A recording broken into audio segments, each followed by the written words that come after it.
என்னது உணவே மருந்தா? தலைப்பு சொல்லும் போதே நாவில் எச்சுவுதே.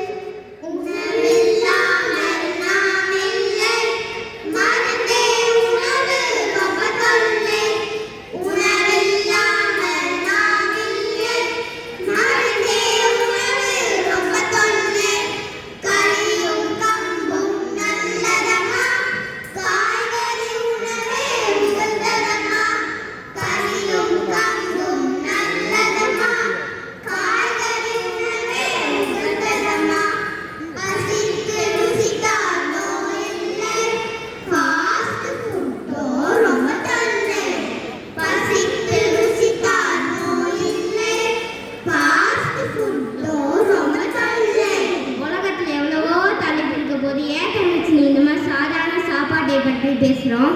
என்னது சாதாரண உணவா? உங்களால் காசு கொடுத்து கார் வாங்க முடியுமா? முடியும். வீடு வாங்க முடியுமா? முடியும்.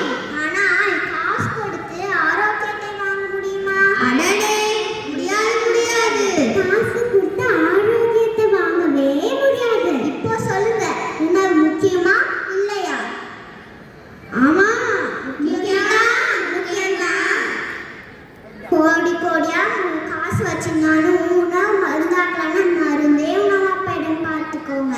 என்ன சரணா நிதிஷனா, உங்க வீட்டில் என்ன சாப்பாடு? எங்கள் வீட்டில் மேகி நூடுல்ஸ். என்னது மேகி நூடுல்ஸா? எங்க எல்லாரும் கேட்டீங்களே, உங்க வீட்டில் என்ன சாப்பாடு? எங்க வீட்லையா நேற்று இரவு வடிச்சு வச்ச சாப்பாட்டில் தண்ணி ஊற்றி குடிச்சு விட்டு வந்தேன். என்னது பழைய சோறா? பழைய சோறு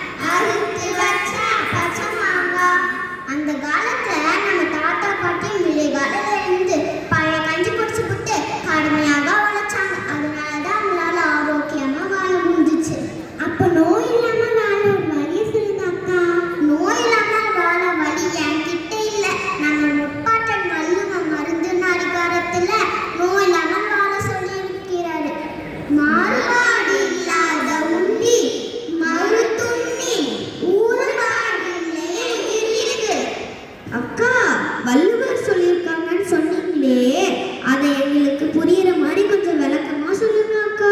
சொல்றேன் கேளுங்க. நம்ம சாப்பிட்ற உணவுல வெள்ளையா இருக்கிறது கொஞ்சமா எடுத்துக்கிட்டு பச்சையா இருக்கிறத நிறையா சாப்பிட்டா நோயே வராது. உணவு எப்படி சரியான முறையில் சாப்பிடணும்னு சொல்றேன். அரை வயிறு சாப்பாடு, காவயிறு தண்ணியும் காவயிறு வெற்றிடமாகவும் இருக்கணும். அதுக்கு எடுத்து